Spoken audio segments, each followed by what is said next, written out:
Welcome to episode 22 of the Forward from 50 podcast, where we interview people over 50 who are pursuing new direction for their lives. It's an opportunity for men and women to tell their stories, their way, in their own words. I'm Greg Gerber, the founder of Forward from 50, and your host for today's show. Today I'll be speaking with a woman from Arizona who became a dealer of hope to men and especially women over 50.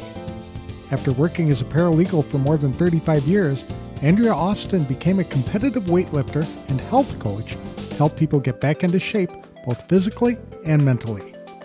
She encourages women to forge relationships with younger ladies who may not benefit from having a wiser, older mentor in their lives. Those women may have already lost their mother or live a great distance away from their families. Andrea wishes somebody had been at her side when she became a hot mess as she began experiencing natural hormonal and life changes a few years ago. Consequently, she encourages older women to become advocates for others who feel powerless or confused about the season they're in. In fact, Andrea considers herself to be a general in what she calls the Not Old Army, a strong and powerful group of experienced seasoned citizens who are on a mission to make their lives count. She cringes when people suggest men and women are over the hill at age 50. That's precisely the age when their souls should catch on fire now that they have less family responsibilities and more time to devote to things they're passionate about. When she was younger, Andrea was given a lot of career and life advice from people who never bothered to ask her what she was passionate about doing. Being over 50 is when people can finally do things they put on the back burner decades ago to cultivate a marriage and raise a family.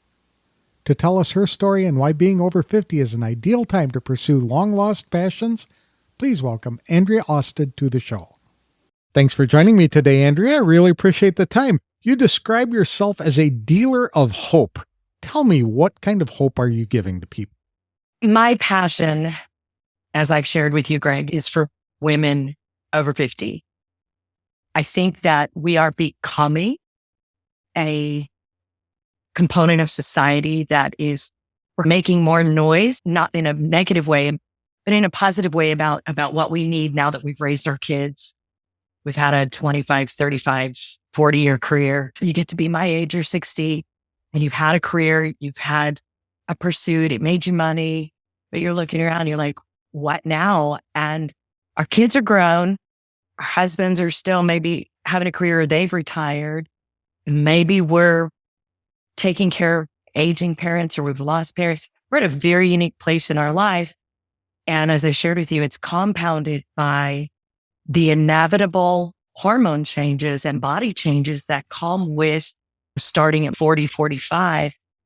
And I think for most women, the overwhelming emotion is helplessness, and not like despair, like wringing our hands that it's now what?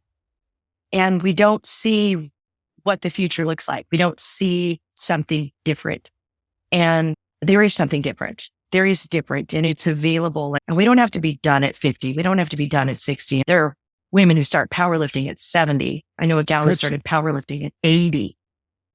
And when you deal in hope, you're dealing in the possibility that if you want to do something, you can learn, you can be trained, you could take your life a new direction. And I think there's hope in that. We're not done. We're not old. We're not done. We're not finished. Life isn't over. So let's get busy living. That's a very good point. I think it's got to be different for women than it is for guys like me, because we don't have that same kind of hormonal fluctuation that takes place. And I can imagine what that would be like, but I have no real idea. I think we women at 60, so many of my closest friends, like I have the privilege to be a Naomi to a beautiful Ruth woman in my life, who's getting ready as we speak, maybe having her second child. And her mother is gone and her mother-in-law is gone. They both passed away from breast cancer.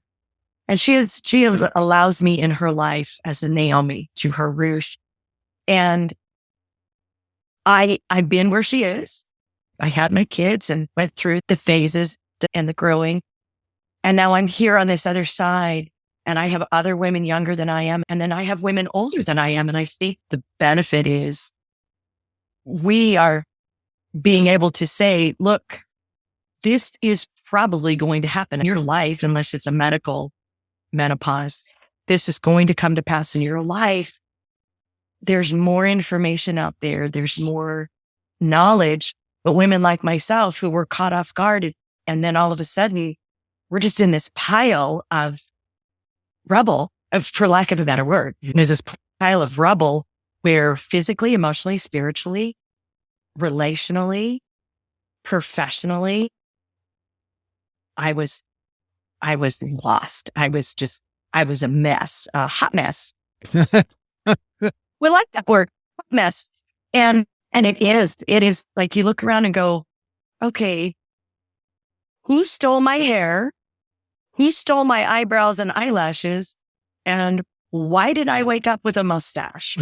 And then you're hot and you're cold and you're hot and you're cold and you're moody and you're swollen and you're weepy and you're a wreck. You're just a wreck. And nobody warned you. We warned you, and it was nobody warned you. And the doctors, now they're definitely better. Yeah, it is. And my poor husband and my sons, God love them. I was blessed with the best husband and sons on the planet because they never knew what they were getting. They never knew from one moment to the next. And they rode out that storm with me, and God love them because they were such troopers. But I look at what it cost them, and it's no, we got to do something different. And yeah, nobody warned you. And Right. now women like myself, I have younger women, I have older women. We've just become this army of advocates for not girl power, but being women who are not powerless in these circumstances. Does that make sense? Yes, I love how you described yourself as being the general of the not old army. I wish. I do a lot of business and personal development. And I, as a power lifter, I was sharing with my son last night, there's a ferocity that comes in that sport. There's a warrior kind of attitude. And you really can't be, you have to be fierce. It's a really different environment. Strength sports are very different. And I am the sometimes fearless leader of that group. But I think I'm passionate about raising up an army of not old women and men who, whether it's being fierce in their pursuit of what sets their soul on fire, or fierce in their pursuit of a healthy and fit body, fierce in their pursuit of a passionate relationship with their significant other, that we're an army of people who say, I'm not old, I'm not done, and I'm not giving up because I got to this birthday. I'm not over the hill. That is one of the things, like, I will never, I don't buy those cards. I don't buy those cake decorations. When somebody says, I actually had a gal get very upset at me because I told her at 37 she wasn't old. She was just getting started. My oldest son is 38. She's like, I'm old and I have wrinkles. And I'm like, okay, drink more water and you're not old. And she actually unfriended me. Really? Oh my goodness. She did. And I was like, okay, it's true. And I'm hoping she'll come back to me and go, you're right. I'm not old. What can I do with it? But yeah, the not old army really does need to rise up because we're going to die. We've got stuff to do. And especially if we had something, I think a lot of us, you and I are similar in age. When we were younger, we had guidance counselors, and they were very well-intentioned people who directed us into do this. And their hearts were in the right place. They were trying to give guidance, but they never asked the question, what do you want to be when you grow up? Exactly. What do you like to do? What are you passionate about? What do you enjoy? Is there a sport in PE that you like? Is there a craft that you like? These questions weren't asked when they were talking about vocation and whether we should go to school or vocation, and they were very well intentioned. They didn't have the tools that we do. So my hope as a leader of the not old army, we're all equipped with different gifts and different passions. And especially for women, we put our gifts and our passions and our pursuits on a back burner because we have to provide for our family. We're raising our kids. When you're young and starting a family and you're still cultivating a marriage, all those things, and they take time and effort and energy. We just talked to a beautiful young gal the other day, young enough to be my granddaughter. She said, I have no time for me. I said, we need to fix that. She's 22.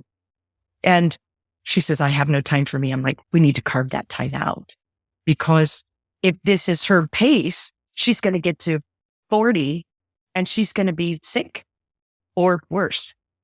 And we don't want that. But that's what we women did. We get to 50 and go, wow, this is not what I thought this was. You're right about the guidance counselors. A lot of times they push people away from what they're passionate about into more practical things. And so they tell us to tamp down our passions and our desires to pursue these other matters that will make us money or Exactly do what society expects from us. And so we do it out of obedience or because we're told that we're convinced that it is practical, but something right. dies inside of us a little bit. And I agree. now at this age, we can rekindle that passion and do it because we don't have to worry about it anymore. And I think when we give grace, because we live under grace and we extend grace and we look at people and their hearts. And I remember my guidance counselor in high school. He was a very nice man. He was a lovely human being. And I know he had a heart for the students that he served. He was a very kind and gentle man. And I really look at him as one of the kinder people in my growing up, somebody who didn't just tolerate the students, but he did listen. But I think their charge at the time was much different than what we would understand a guidance. Like I view myself as a guidance counselor, and it's asking more questions than it is giving more direction. Asking those questions that evoke the response. When somebody says, Andrea, I'd love to exercise, but my knees hurt. Okay, let's get you on a bike or let's get you in the water. You're not limited because your knees are hurting. And if we get you doing something, then maybe your knees will stop hurting. Guidance counselors then only had a certain set of tools, and you touched on it. Right. If we were musically inclined or theatrically inclined, they didn't push people to theater major unless they wanted to teach theater at high school or university level. And those were few and far between. We had a theater teacher, but I think she also did other things, like maybe she taught history. But it was, that won't make you any money. Just go be a doctor, go be a lawyer. In my case, my dad wanted me to be an attorney. And the attitude was there, but the heart was, it's like, I got done after 35 years of working with attorneys and said, I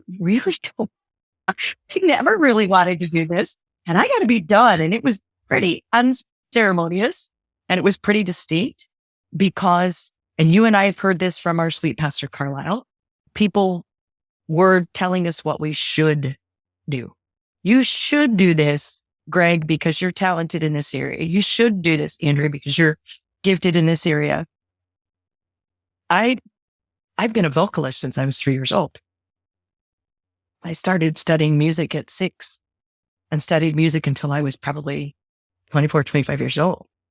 Sang in every choir, small group I could get in, took vocal lessons, on and on and on. And nobody advocated for me to go that direction. And yeah. And so you're right. We get to this point, we go, maybe I will. Yeah. But maybe I will. And then again, maybe I won't. Maybe that ship has sailed, and maybe all of my life experiences have cultivated something else for me. And for me, it was the reminder that I really enjoy being physically active, and I could make a living teaching activity and exercise and training others to be strong, teaching them right where they are, taking them from where they are and trying to get them to a better place. And you talk about being a hope dealer. Oh, when somebody comes back to you and says, and I just had one of my nutrition clients post up in 21 days, she's down 19 pounds. These are simple changes. These are not big changes. And you just say, it's just good. And I don't know about what you did before you retired, but very rarely was there cause for that kind of celebration. When you were in that working, profession. you were an attorney? No, I was a paralegal. Paralegal. Okay. Mhm. Yeah. But still the same kind of thing. You're working around attorneys and there's always controversy. And that's what the back and forth is with the legal profession. You're advocating Yes. for your clients and somebody's got to win and somebody's got to lose. And Yes. it can suck the energy out of you, I would imagine. So Yes, exactly. how did you get into powerlifting then? My beautiful son, Tanner, told me I could. Okay. So my sweet boy, my son's more genetically like my dad. So when he was younger, very long and lanky. And my youngest, even though genetically his biological father, very burly people, sturdy, burly people. But he was tiny. And he got married and he and his wife had moved to Oregon to establish residency. He thought he was going to go to school there. And I'm not sure how, but he found himself in a strongman gym in Oregon with one of the leaders in strength sports. His name is Chris Stuffin. And Tanner was actually training with Chris in the same gym and got to know him. Really neat man. And so Tanner came back to Arizona and strongman wasn't the sport then that it is now. Strongman has just exploded. And it's an amazing sport. It's really just pick up heavy things and move them. And it's so cool because it's their feats of strength and it's a really cool sport. But they only had one strongman gym. So Tanner got into powerlifting, competed in his first meet, took home some hardware. I was blown away because my kid had gone to Oregon weighing a whopping, like almost 6 foot tall, weighing a whopping 140 pounds. Just lanky, skinny, barely 21-year-old. And came home, not a lanky, not a skinny, buff, strong, energetic. My husband had helped them move back. And he said, I want you to know that Tanner's different. Yeah, I watched my son and it was just amazing. I vaguely knew about powerlifting because my coach, the young man who is my coach, was competing in powerlifting. And I was just blown away. I was blown away by the transformation physically, emotionally, spiritually that my son had found in the gym. Just the whole package. It wasn't just he'd become bigger and stronger, but he had wrestled through some spiritual and emotional healing and he used the gym to do that. And what left me was a wounded bird. There had been some stuff in his life. What I got back was a thriving young man.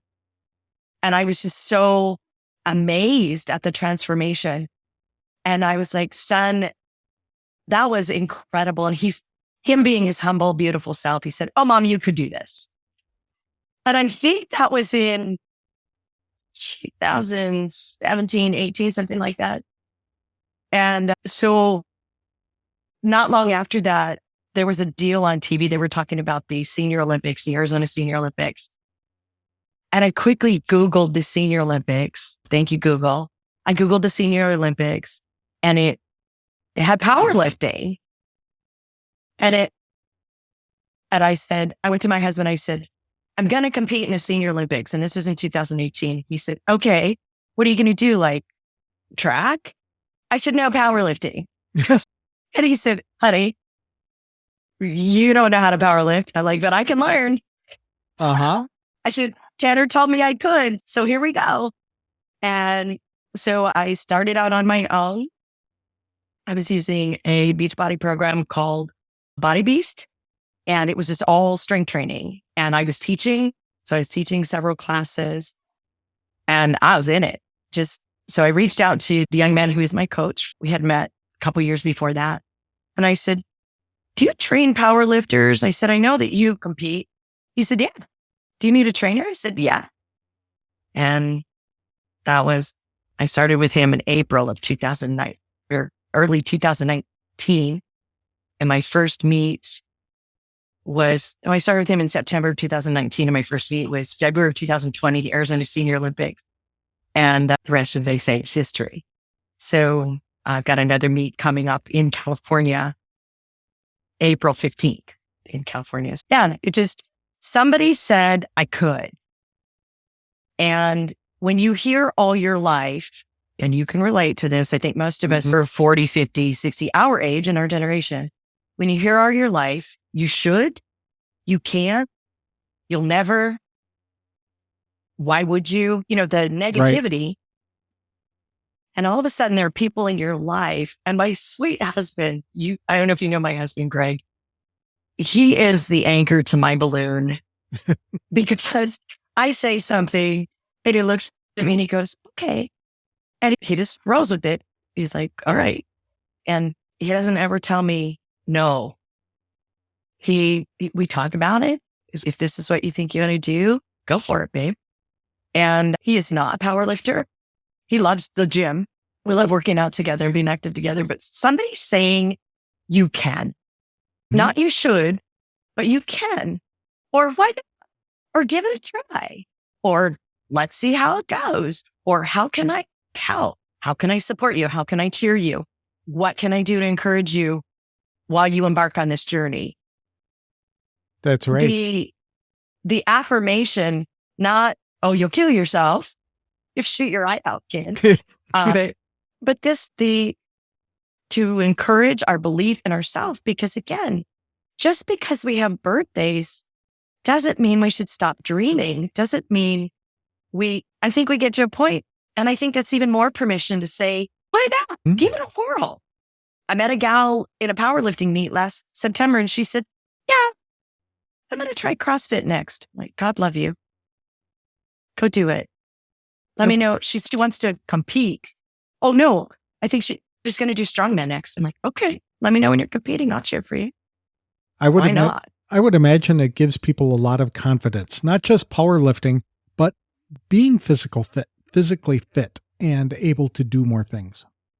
Yes, I think it does, Greg. I think especially as we get older, one of the things we know about aging is not just for women, the menopausal and hormonal changes, but as we age, once we get to 40 or 45, our divine design says we don't need muscle anymore. So the inherent muscle mass that we work on having that keeps us upright and active while we're raising kids, we start to lose muscle mass. It's a natural process of aging called sarcopenia. We lose 1% to 2% of our body's natural muscle mass progressively. And so we see a lot of older folks, like my mom is evidence of that. She was always a very active woman. She had a very active job. She was a commercial baker. So she was hefting 25-pound bags of sugar, 50-pound bags of flour. She was hefting these mixing bowls. She had biceps like a beast. And she's a tiny woman. So what she has is a tiny body. Maybe she weighs 110 pounds. She's itty bitty, but she doesn't have a whole lot of muscle. She's 90. And it's okay. But the result of that is when we don't have muscle mass, we don't have core stability. We have balance issues. We've all seen older folks and they have that walker. They haven't broken anything, but they don't want to break anything. So they're leaning on the walker or they're bent over the grocery cart because they have no confidence in their stability. And I think for all of us, at a minimum, we need to focus on flexibility, stability, and mobility so that we're not falling down. That's just a foundation. Let's just be foundationally. And then we have the confidence that if we slip and we're gonna fall or we're gonna smack into things or whatever, we're not gonna break. We might bruise, we might limp a minute, but we're not gonna break something. We're not gonna be on the ground. I've fallen and I can't get up. And so yeah, the confidence there is we underestimate the need for just even that baseline of function as we age, that we still need to maintain muscle mass. Strength training for me looks different than it would for somebody who just wants to maintain stability and flexibility. But I know for me, menopause took my hair and my eyebrows and eyelashes. But what I've gained in result is I don't have any bone disease. I don't have any cardiovascular disease. I don't have any blood pressure issues. For me, it's a small trade. That's neat. When did you make the transition from being a weightlifter, bodybuilder, into a counselor helping other people, especially women, to improve their physical fitness? I think it's been a concurrent journey because I do both. I allow my own, what I'm doing in my life, what I'm learning in my life, I just turn around and share it with others. But I got started as an instructor in 2017. Dear friend of mine, one of those women who loves other women. And she knew she was going to be moving to the East Valley and she was looking for somebody who could take over a class she was teaching. And she posted up the training on Facebook, called me and another gal out and said, you guys need to take this training. We had been taking this class with her. It was P90X. And I was like, okay. And I went and took the class and became certified in P90X, which was at the time with Beachbody Live, and subsequently got some other certifications, became a certified group fitness instructor. But in 2018, I became a partner with the Beachbody company as a coach. And so it's always been a concurrent journey for me that as I learn and grow, I'm going to bring that to women because it's been life-changing for me. It's been life-changing for me to have a community of women, older and younger, just in an environment I didn't grow up in. I did not grow up with women who cheered for other women. Women my age didn't grow up that. We grew up with women who were, if you had a swimsuit, they were going to buy the same swimsuit and look better in it. And that was just kind of how it went. And again, it wasn't, grace covers those kind of things because as we learn better, we do better. But we were told we had to compete with other women. In my arena, in powerlifting, what captivated me about that, what captivated me about being a fitness instructor, what captivated me about being a Beachbody coach was it takes absolutely nothing away from me to build up another woman. Nothing. Mm-hmm. It takes zero from me. It takes zero for me to look at a woman and say, wow, your hair is beautiful. That's a very good point. And in my arena as a power lifter, one of my dear friends, Amber from Avalian Strength, put it this way. She said, Andrea, she said, it takes nothing off of our PR to load the bar for another woman. And it doesn't. It takes nothing away from me to give love and encouragement and strength and instruction and guidance to another woman. And so becoming a coach, being an athlete, for me, it's all part of the same hope dealer. It's if you see me on a platform and you see me pull a lifetime PR, and I'm running after one of those in April, you see me pull a lifetime PR, that may not be your road, but maybe you'll be inspired to write the book, start the ministry, do something different, find a way to live the life that you never imagined possible. I can make these changes and I can live this life. Do it.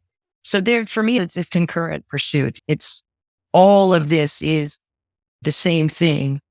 If I'm living my life well, with passion and purpose, then other women will feel like they can as well.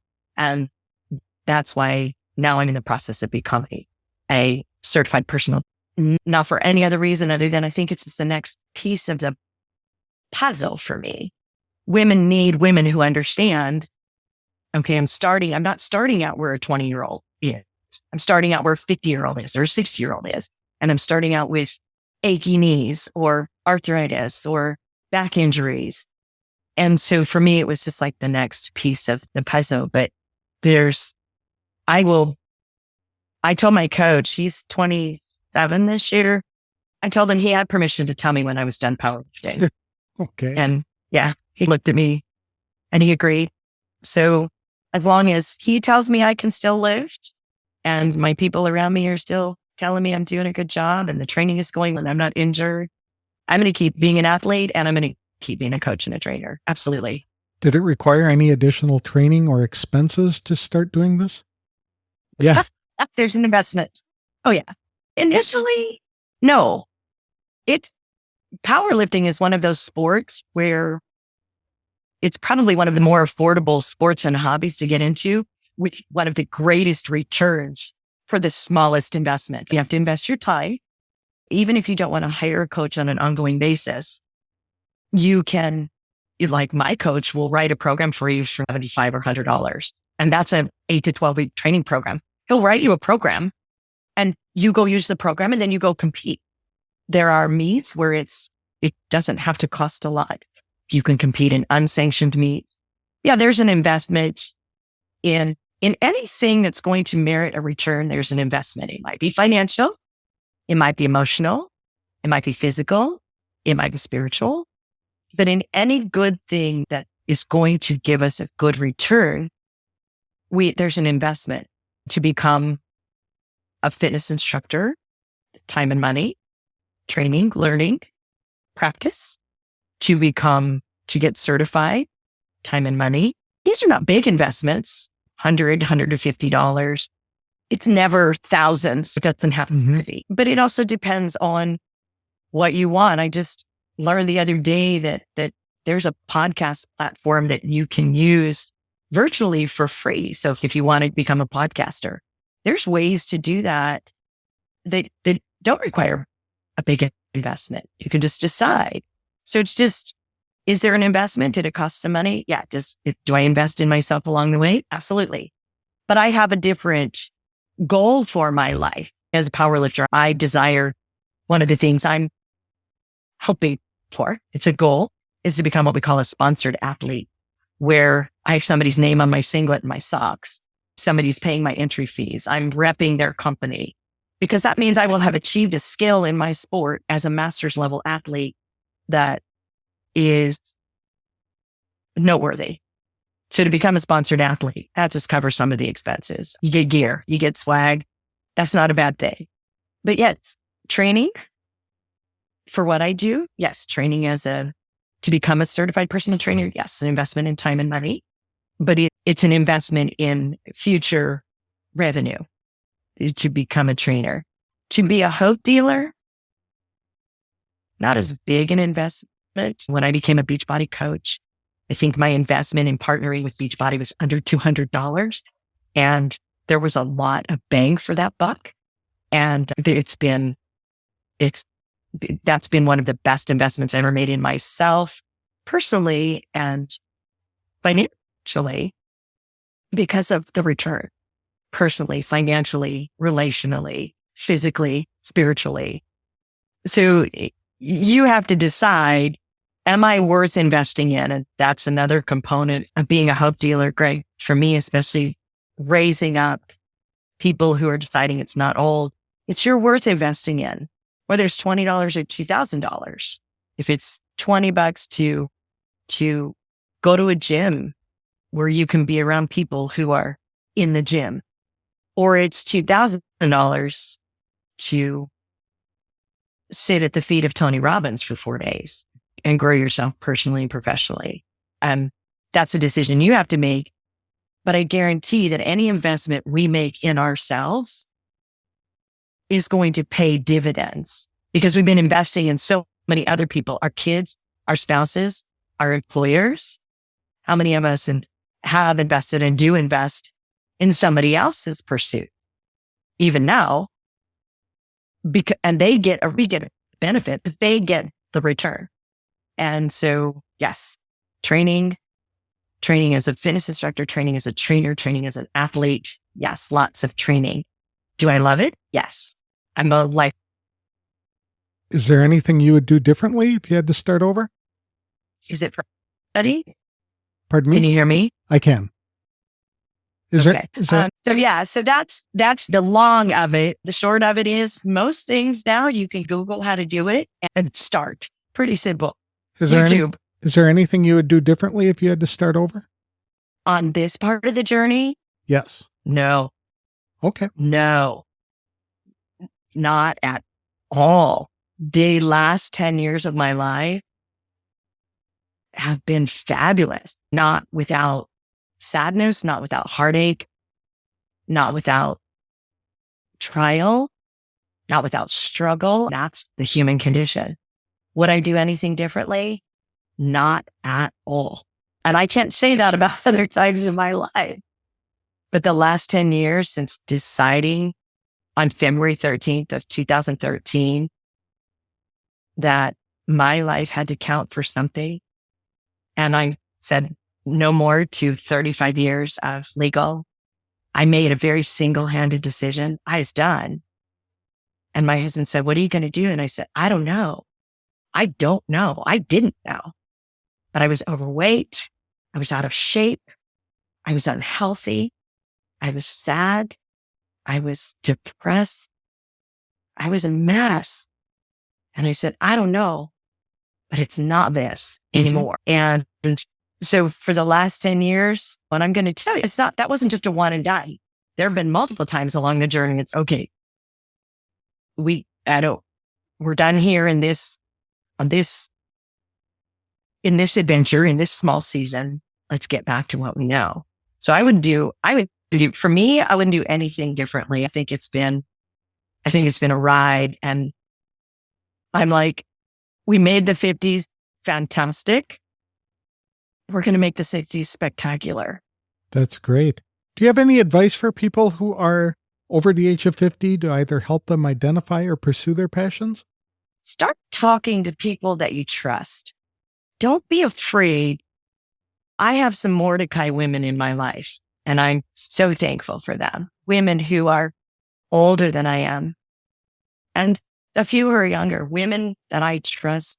I'd give them a kidney if they needed one, because I know that they want good for me.